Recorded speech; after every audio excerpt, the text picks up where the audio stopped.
So guys, how you doing? It's your boy Dave Partner. Here is a popular knowledge. To get rich, you need to invest. Now, but some people will say, look, I can't invest because I don't have money. So that means I'm never gonna get rich. But that's not proper because money is not the only thing you can invest. There's something else, another resource that stays with you, which is time. Everybody that is alive has time. In fact, life is actually time. And that time is interchangeable with money. So when you're employed in a company and you're working for them, what's happening is that you're exchanging your valuable time for money. At the end of the month, they give you money based on time you committed. So if you have time, you have a resource, you have something valuable you can exchange for money. So if you can't invest money, you can invest time and reap money. And then when you get money, all right, enough, you use that money to buy yourself free time. Then you use that time to enjoy life. It shock you a bit. It shock you. So that's what wealth is all about. So the goal, when you see people hustling, the goal is not money, all right? Because money never finishes. The goal is to be able to get rich enough, which is get enough money that you don't have to hustle for money again. At that point, you have your time. You can wake up in the morning and say, I'm not working today, all right? You sleep the whole day comfortably and you're still rich. You can wake up tomorrow morning and say, I want to sleep in a beach in Hawaii. You jump into a private jet and you get there. And you chill. You see, money is buying you free time. And this life is all about time. Whenever your time runs out, that means your life has run out. So if you're in a situation where you have to always work forever, you're enslaving yourself. You're not actually living life. So there are two types of people who are broke. All right? Brokenness means not having money. But when you don't have money, you are either in these two situations. The number one is that you don't have money and you don't have time. Number two is you don't have money and you have time. So there are people that have money that don't have money at all, but they have a lot of time. The way you know such people is that they're always telling you that they are bored because they are jobless. All right? They have stayed at home long enough and then they are bored of everything. Everything just bores them down. They are itching for a place to go because what? They have excess time. When you have excess time, you get bored. All right? The second group of people are people that they don't have money, but they engage in some work. Maybe they're employed, but the payment that they're getting per month is not enough to set them financially free. The payment is just enough for them for transport. At the end of the month, the money finishes again. So that job is taking their whole time. At the same time, not paying them enough to get out of that situation. So they don't have time, they don't have job. These are the most cursed people on earth. You know, if you're in that kind of situation, you know you can relate. Because these kind of people, they wake up in the morning, 4:30 a.m., they have taken their bath, they have done everything, they're in traffic. They can stay in traffic till 8 a.m. in the morning. Then they start work. Before they run around the clock, it's 5 p.m. in the evening. They want to go home, they enter another traffic. Before they can get home, it's around 10 p.m. They just collapse on the bed. And this is what they do every day.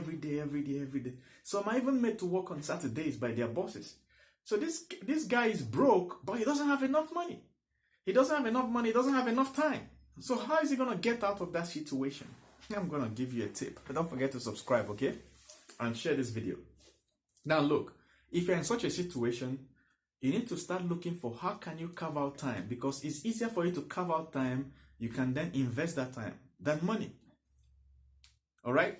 So remember that money and time is interchangeable. That's the whole object of this video. The objective of this video is to show you how interchangeable it is. All right? So when you're broke, it's easier for you to carve out time. So one thing you can do is that time you spend in traffic, you can use it to start learning something. Usually, when you carve out time, the proper way to invest time is to invest it in learning something, all right? Another way is to invest it in a project. But you can't invest it in a project if you have not actually done your apprenticeship, which is learn, all right? So if you're a software developer now, and you're working for another company, and that company is not paying you enough, one way to get out of that situation is to start building your own app. So let's say in 3 to 6 months time, you finish building your app, you put it on the Play Store, boom, the app starts making you money. Now you can quit this other job. You see? Game. That's mad, right? So, but if you're not a software developer, you don't know software development, you see, the first thing you should invest your time in is not to build this project. You can't build it. What would you build? It should be to pay for a course that will teach you software development, you see. All right. So when you carve out time as a poor person, you think either of these two things, project or course. Or usually course makes more sense.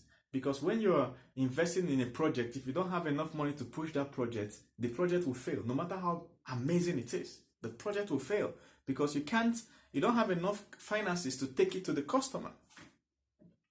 Another way some people do is they build a project, then they look for an investor, somebody that already has money.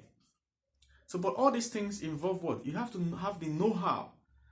So you think of what you want to achieve, where you're going to get the knowledge you require, then you pay for it.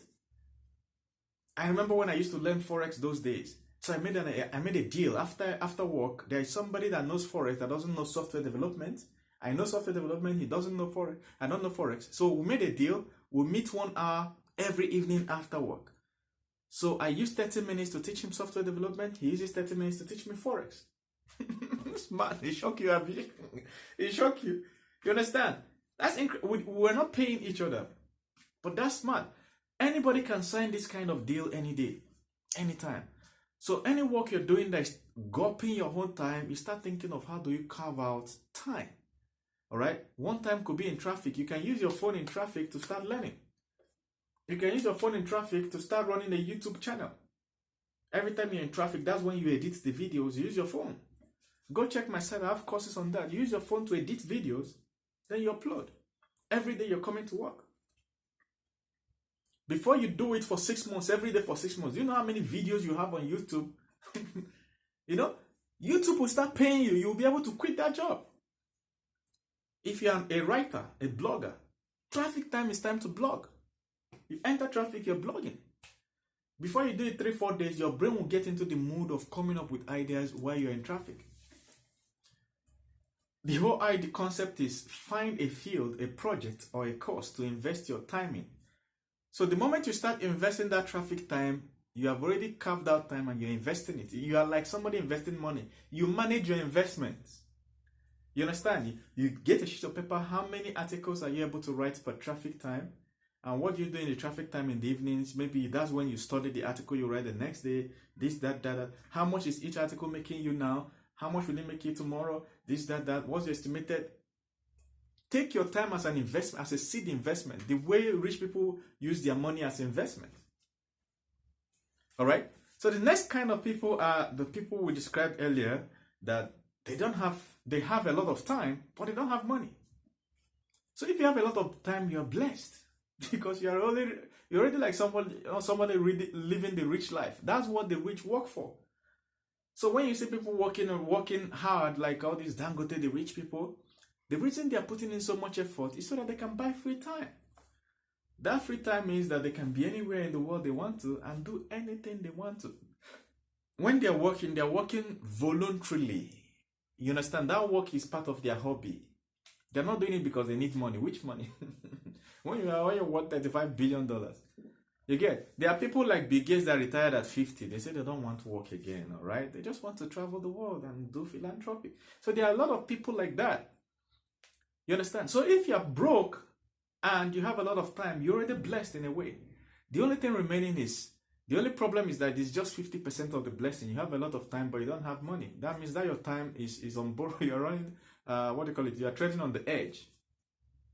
Okay, because if something terrible happens to you and you need to pay huge hospital bills, you can't do that. What if somebody close to you, you don't have money to do that? So you're just living on the edge, borrowed time. So you're only financially free. You're only having proper free time when you have a lot of money to take care of any emergency. That's when you can say you're rich. It doesn't matter the amount of money you have in your bank account. If you can comfortably take care of emergencies, you're good. So when you're broke like that, you have time, but you don't have money, invest that time. The same concept. What project can you start doing? When do you think book authors write their best books? The lady that wrote Harry Potter. You understand? She had a lot of time. She had a baby with a lot of time. All right? But no money. That's when you can come down and write a 1,000-page book. You get? Somebody put you in the house for 6 months. If you start on day 1 of that 6 months, by month 6, do you know how many pages you would have written? Some of the biggest investments and inventions were done by people who had a lot of time. Isaac Newton, it was during lockdown in about 120, 30 years ago. There was a viral outbreak then. That was when he came up with the laws of motion. Because he went to his village, he was at his village house, he had a lot of time. One day he was sitting in the apple in front of the compound, the apple fell on his head. He was like, why did the apple fall straight instead of this way or that way? He took his paper and started writing. What he invented then is still being used in physics today. Laws of motion. Okay, that was when he came up with calculus. If you did engineering in university, you understand what I'm saying? Calculus. So when you have free time, look for where to invest that time. Don't just stay at home screaming you're bored, you're bored, you're bored. You're not just bored, you're just jobless. That bored means that you have a lot of time, something precious people are looking for. People are stressing to create extra time in their day so they can use it to learn extra thing, and you're somewhere you have a lot of time. So you start looking for where to invest that time. Usually, if you had a project you could do, you would have done it. So I will assume that if you are bored at home, you don't even have a project to do. So you start looking at what to invest, what kind of thing to learn. All right, you have to learn something. That thing will give you earning potential. You use that earning potential, apply for job physically or online. Your age doesn't matter these days. Online, nobody cares about your age. They will pay you. They don't care about your qualification. So don't wait till you graduate university before you start looking for jobs. Okay, so there are 3 types of things you can learn: high income skill, medium income skill, and low income skill. For the purpose of this video, I'll just limit it to high to low and low income skill. Some people will go learn tailoring. All right, now before I go into that something is difficult doesn't mean it's gonna make you money. That you are struggling to learn something, that thing is hard, doesn't mean it's gonna make you money. It might be a low income skill. All right, that a lot of people are learning something doesn't mean that thing will pay you. It might be a low income skill. So before you go into something, look at the people into it. How much are they earning per day or per month? If you're earning a lot, then that thing has potential. It's something worth learning. So, for instance, tailoring in Nigeria, for you to be a tailor, you have to just buy the tailoring equipment and then business has started. But before then, you need to learn. So you go learn under a tailor, pay some money, and then spend like 6 months. Some people spend up to 6 months learning. So when they are done, they now start tailoring. How much are you going to make from tailoring? You see? I'm not saying that there are not tailors out there that are making a lot, but really, how much? You get? So compare it to something else that might be paying you. There are some skills you will get, you learn. In 6 months, you're earning 100K. In 2 years, you're earning 2 to 400,000 naira. One skill I know is software development because that's my field. There might be other fields there. Even in your own field, if you look, you will see people that are earning that much. How many tailors in Nigeria are making 250,000 naira per month? So when you talk about entrepreneurship, people think it's quitting their job. See, getting a paid job is entrepreneurship because it's hustle. If you understand hustle, you know what I'm talking about. So getting a paid job that people will pay you at the end of the month is hustle. You understand? So don't look down at paid jobs. At the same time, don't look down at entrepreneurship. There are some entrepreneurship that you do, you'll be 10 times better than people that are getting paid jobs.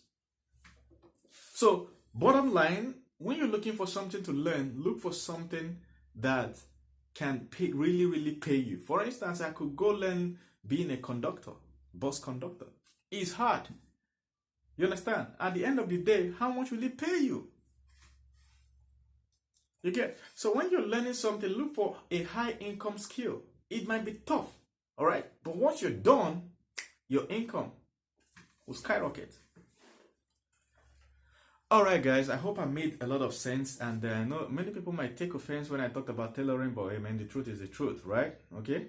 So one thing you can do about tailoring is to mix it with fashion design. That kind of expands the scope. That's when you can start seeing people that make a lot of money. All right. But if you want to run tailoring as a sole proprietor, only you in one tailoring shop, how much are you going to make? Unless you are able to expand it, have like a big boutique, you know, something like that. That's when you can start seeing a lot of income. But if you're just expecting to just run it in a small shop, you're not going to make it. It will consume a lot of your time and still not make any money for you. Same thing with other similar skill sets. All right.